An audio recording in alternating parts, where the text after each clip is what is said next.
Welcome to the Real Estate Pros Show, where we interview real estate investing professionals from coast to coast, as well as the service providers that serve the real estate investing industry. Our goal is simple: share what's working now to help you improve and scale your business to the next level and meet the pros that can help you get there. Real Estate Pros is powered by Investor Fuel, America's leader in helping real estate investors and professionals build the business you need to live the life you've always dreamed of. Let's start today's show. Property insurance for real estate investors doesn't have to be difficult, but it does need to be there to protect you when you need it. MyInvestorInsurance.com not only provides insurance at 15 to 30% cheaper than traditional agencies, it's built specifically for real estate investors like you. You can set up an account in about 2 minutes, get quotes on properties, turn on and turn off insurance for your fix and flip or rental properties in around 2 minutes without having to talk to anyone directly, all through our portal. There's no better way or faster way to make sure you've got the coverage you need to protect you, and no more lengthy policies either. Once you're set up, you're billed monthly and prorated by the day for however long your policy is active. It's powered by MSI, the third largest independent MGA, with 1.5 million customers and more than $1 billion in cumulative premiums written. Get set up today in about 2 minutes at myinvestorinsurance.com/fuel. All right. Hey, guys. Welcome back to our show. I'm your host, John Harcar, and I'm here today with Clayton Abernathy. And what we're going to talk about is, besides his what sounds like a long and very interesting journey in business and real estate, we're going to talk about how he feels the importance of the skilled trades, right? And why we need to really focus on those. Remember, guys, at Investor Fuel, we help real estate investors, service providers, really all real estate entrepreneurs 2 to 5x their business by providing tools and resources to both help you build the business you want to have and live the life you want to live. So Clay, welcome to our show. Oh, thank you for having me. Appreciate it. Excited to be here. I'm excited to talk about our topic today, the skilled trades. I kind of get your feeling on how we're kind of losing those a little bit. But before we talk into all that, why don't you tell our audience about your background, what you've done, how you got into real estate and business, and what brought you to today? Sure. Entrepreneur by trade. Started my first business when I was 10 as a professional clown. Did that That's awesome. For almost 9 years. Decided that being Bozo the Clown when my kids were born probably wasn't the best idea, and I got started into Cutco Cutlery, vector marketing. Vector marketing, yeah. Yeah, I've got about $1 million in knife sales underneath my belt in the 2 years I was there. Nice. And I got out of that, and I just got burnt out, and I ended up moving to Rocky Point, Mexico. And living on the beach in Rocky Point for about a year, and I ran out of money, and so me and a buddy that lived down there with me decided to start selling real estate down there, and the federales got a hold of the fact that a white guy was down there without a visa, and they showed up at the real estate office and tried to deport me. Wow! And they told me they'd throw me in jail just long enough to make sure I didn't want to come back, but luckily the real estate office that me and my buddy were at had a big-time attorney there, and was able to stop them from deporting me and throwing me in Mexican jail. Oh, man.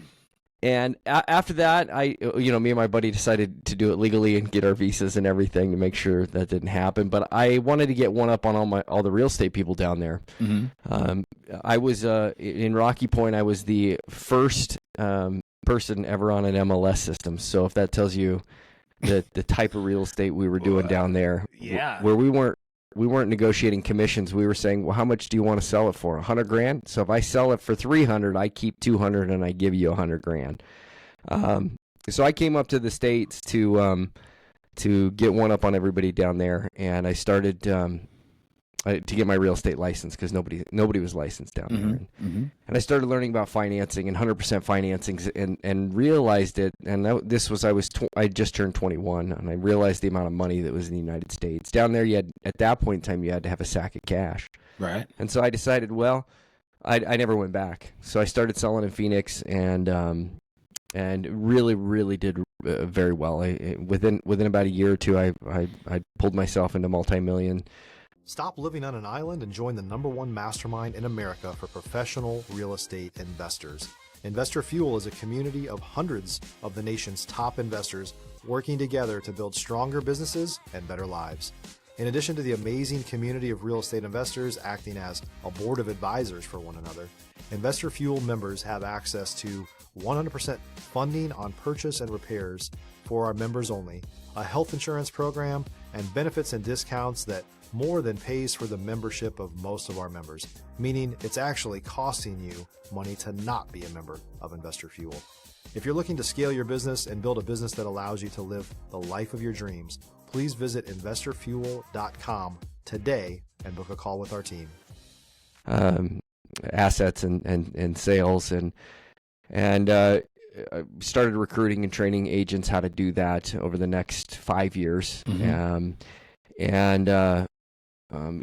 Current to date, I've got about $200+ million in personal sales. So I'm probably like $210 million just on selling buyers and sellers. Right. And I've flipped large scale commercial buildings and flipped lots of little residentials, and I'm not one of those guys that does 400 flips. I've got friends that do that. I just do the ones that have lots of money in them. I'm not trying to run a beast. And then I started a trade school because that was something that's on the radar, that we were going to really have some problems in the trades and people not having any skills. So that's kind of the background of me. Cool. We'll get into that. And if you watch any of my podcasts, I like to go back. So let's talk about this whole clown thing. How did you how did you start off? I mean, so you were 10 years old. 10 years old, yeah. 10 years old, and you're out there hustling, making money, being a clown. Yep. How did, I'm just curious, where did the whole clown idea come from? So I grew up really poor, very poor, like the kind of poor that, we didn't have hot water or telephone, and, church giving us food and those kinds of things.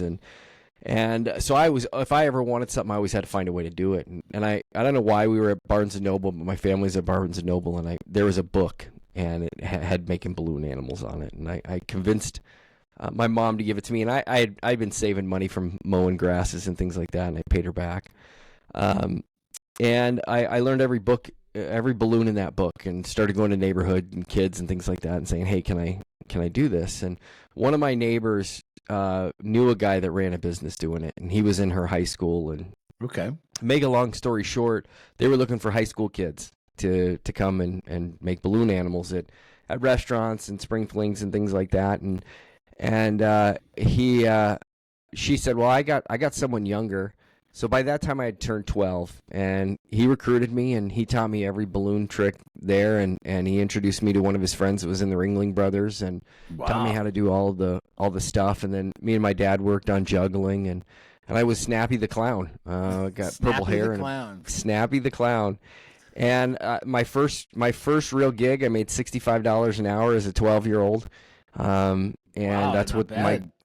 That's what my going rate was at 12. And so I was working, I'd work a couple hours on the weekend, and then I started working Tuesdays and Friday nights at restaurants. And between 12 and 19, I was doing really well for myself, making balloon animals and goofing off on the weekends. Where did all this entrepreneurial spirit or drive come from? I mean, were your parents entrepreneurs? Did you have any, exposure in your early life to that?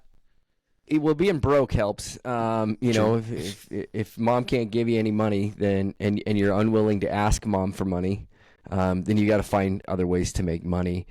My parents owned an Arthur Murray's dance studio. And then it wasn't a good family life, and they left that life. And then my dad just did odd jobs and things like that.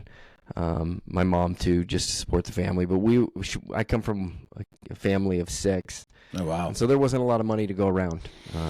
And being the youngest one, you see the drain that everyone's putting on. So I never would ask my parents for money. I'd always go find a way to get it, to get the things I wanted.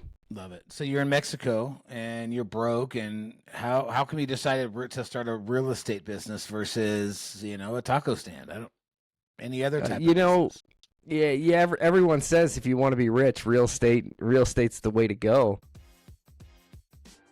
If you're looking for consistent, high-quality leads, look no further than Investor Machine. Investor Machine isn't just another agency. It's the most sophisticated, data-driven lead generation company on the planet for real estate investors, and serves the role of being not just a lead generator for your business, but a marketing partner that is helping you achieve your goals along the way.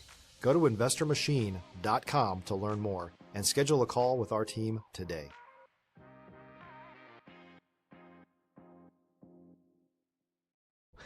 And we just kind of fell on it. In all honesty, we were down in Mexico for a friend's 21st birthday, and I had just gotten out of Cutco. I was working 100 plus hours a week, and I had some money saved up, and he said, "Hey, why don't we stay?" And we had a really good time in Mexico, and I was like, "I'll stay." And this guy's a go-getter. He's still selling beachfront properties like crazy. He's probably the biggest guy down there, and I said, I'll stay. And so we just stayed. And he rustled up. There was one guy that looked like Billy Idol walking around there with half a shirt on. Crack Billy Idol, more or less, if that kind of thinks of what he looked like. And we asked him, like, what are you doing? And he's like, I live down here and I sell real estate. So we went and tracked down the company that would hire this guy. We thought, well, you can hire us. We're 21 years old. We're go-getters. Yeah.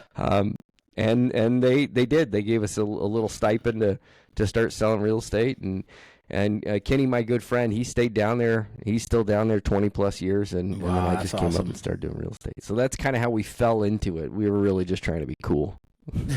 So then you come back up here, and then did you open up your own brokerage? Did you go to work for somebody?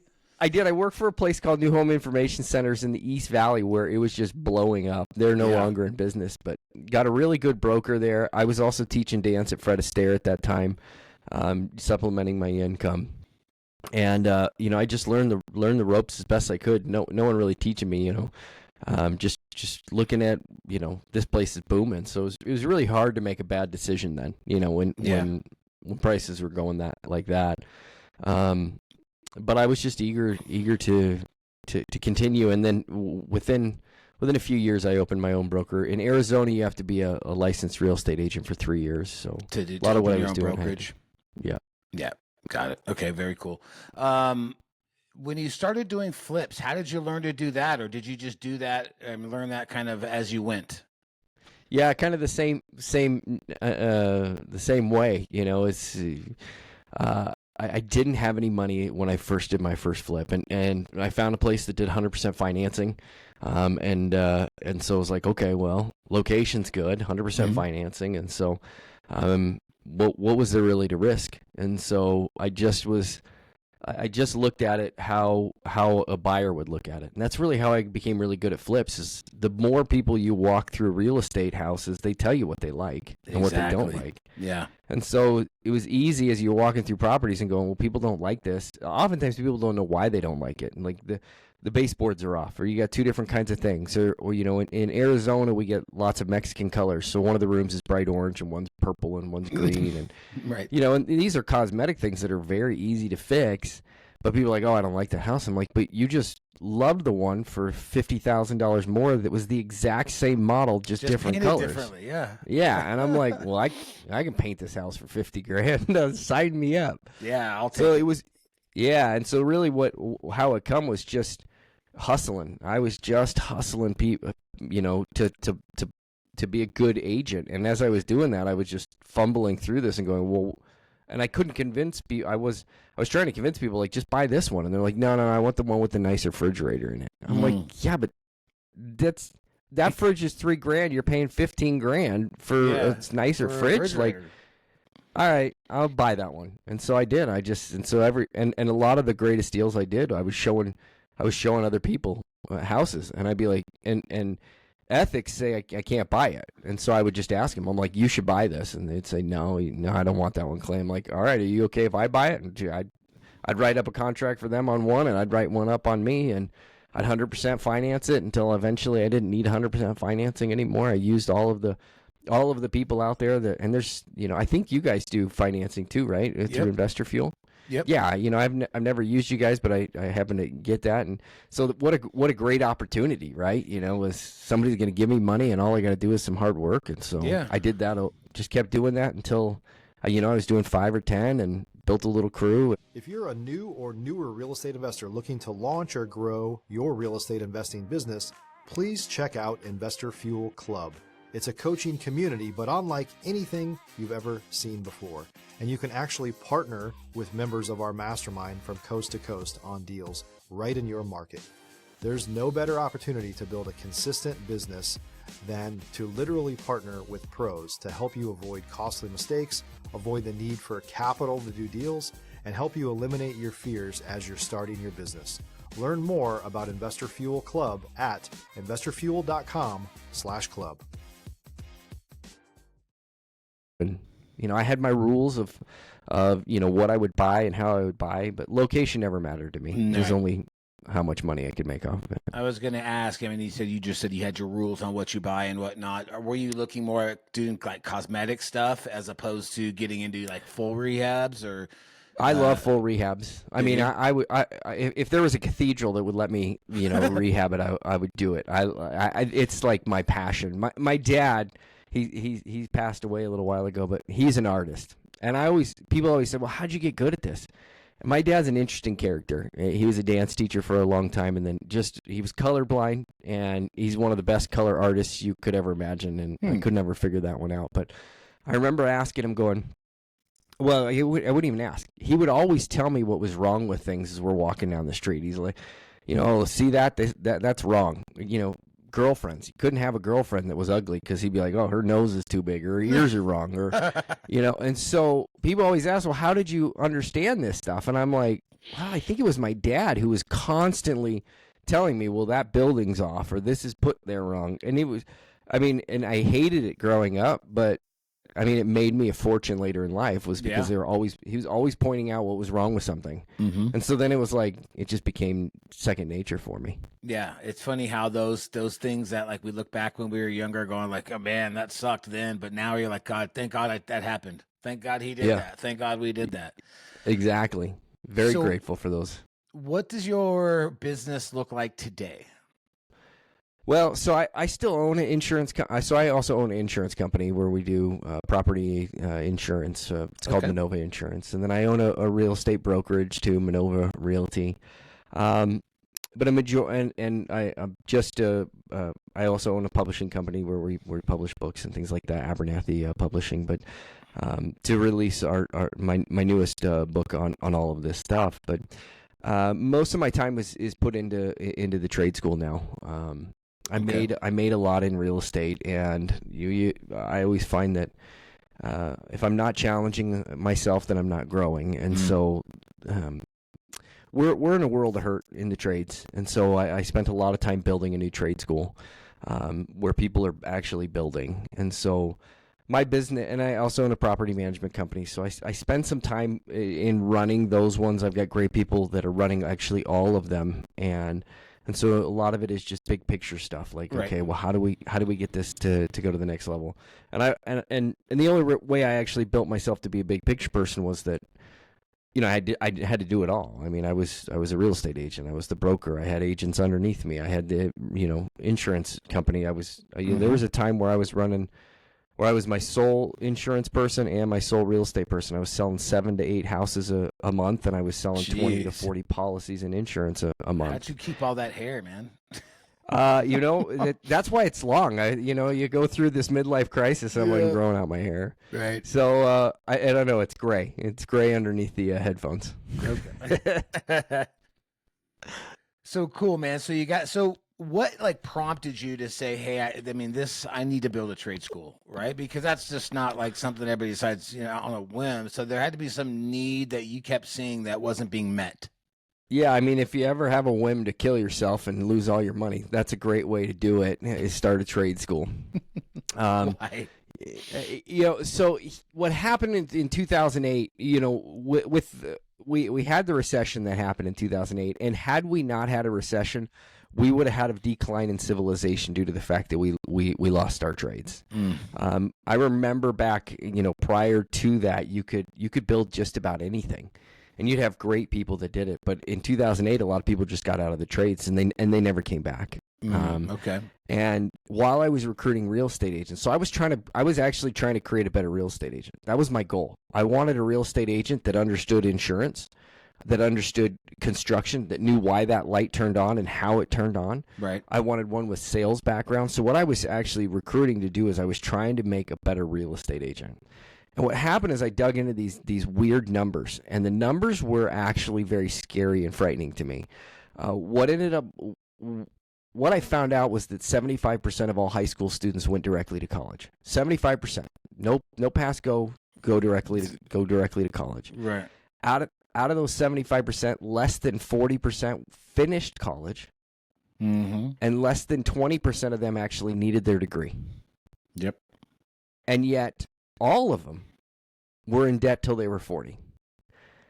And I grew up, being told if you got into the trades or you gained any kind of skill, then you were a second-class citizen. Well, what they didn't tell me was that construction is the highest GDP in the entire world. In the world, yeah.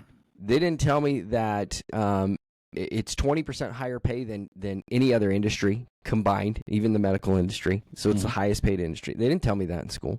No, the reason is because you can't go, state-run universities, all funded by the state. Well, they don't want you to. They want you to go to college because that's how the state makes money. Yep. And so they didn't tell me any of that stuff. And I was always told, well, if you don't go to college, you'll never be successful. I didn't go to college, and maybe I'm not successful. Some people would think I'm successful. Some people would say that I am or not. But what ended up happening was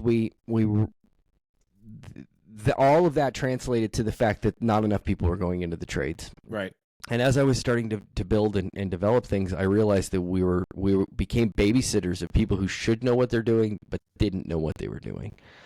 And that generation where people could build things and use their hand were disappearing. Yeah. And they were leaving the industry without actually transferring that information back into the next generation's head. And I thought, well, crap, that's devastating. That's going to be a very difficult life that we're all going to do. They say the Romans forgot how to build the aqueducts. Their civilization crumbled beneath them, not because they were conquered, but because they didn't pass on skills to the next generation. Yeah. And lazy. They got lazy, and we have not passed down the skills. I mean, and we figured out how to do that. So we opened that. I'd worked on this for almost 17 years before I opened it. Now we've been in business 3 years in that. Oh, okay. So you've been had this plan for a long time. Yeah, originally it was 2005. I was trying to create better real estate agents, and I owned a construction company trying to do that. And so I learned every way not to get skills into people. Apprenticeship programs. I used to pay people to try to learn things, and there had to be a way to do it. And the way I did it was really the only successful way to do it. And we've trained hundreds of people in that program. They all got jobs. We placed 100% of our people that wanted jobs. Placement for them as well. That's awesome. Yeah, it's pretty cool. And they build. So in 6 months, they come in and they build anywhere between 5 and 15 homes. So it's just welcome to school. And they start cutting wood and framing things on day one. And then do you go out and just obviously go resell those homes and to areas, cities? Yes. I mean, so we either develop with them, whether we sell them to investors or we sell them to people who are doing infill projects and backyards. ADUs, those type of things. Yeah, ADUs, all of them, and it's considered affordable housing. And all of our stuff they're not manufactured homes. They're considered site built buildings, even though we build them in a factory. In a prefab, yeah. Yeah, so there's no if you can put a single family home, you can put one of our homes there. It's pretty That's cool. awesome. I mean, you give skills, but also you have, you're also doing impact to the community or in investors as well, right? To be able to help and afford that affordable housing. Right. Cool. Right. What advice would you give anybody that wanting to get into fix and flip? Anybody want to get into any type of business today? What kind of things do you recommend, or resources could you refer them to? Yeah, so I mean, I'll give you my rules, and I cover this in my book too. But my rules are pretty simple. If you're going to buy, if you're going to flip a house, if you can't make $20,000, then don't buy it. Yep. That's number one rule. And when I say $20,000, I'm talking being a negative, a pessimist. I'm not looking at the highest comped house versus this house. I'm looking at the crappiest house, and assume that if you're first flipping, or you're or maybe you've done one, assume you are the worst. That's do not assume that you are good at it, because once you open that wall or you do something, there can be a $10,000 screw up around. Exactly. So if comping the lowest, crappiest house there and what you buy it from, along with your fix-ups, and you can make 20 grand, well, then it's a buy. And as far as location goes, I don't care. If it's in the hood, I don't care. Can I make 20 grand? Is it a fourplex? Can I make 20 grand? Okay, that's rule. And then for my rental properties is if I can rent it for $300 over the mortgage. If I can get all my money back out, mortgage it, and rent it for more than $300, then I do that one too. And so, oftentimes those things go hand in hand. And then if my other rule is, if I made $1, I consider myself successful. So if I did everything wrong and it didn't cost me anything, and even if I only made $1, well, then the experience and what I gained was well worth it. That's so if you're going to get in, mindset thing right there. Big deal, yeah. Because I've made a ton of money on buying people who thought they knew how to flip, and I'm like, buy it, flip it. That's fine. Call me when you screw up, and I'll take all of your Right. I'll take all of your mess, and because people just like, oh, I watch HGTV, I know how to flip homes. If that's not where those people are making their money on flipping homes, those numbers are not correct. Not so much. Yeah.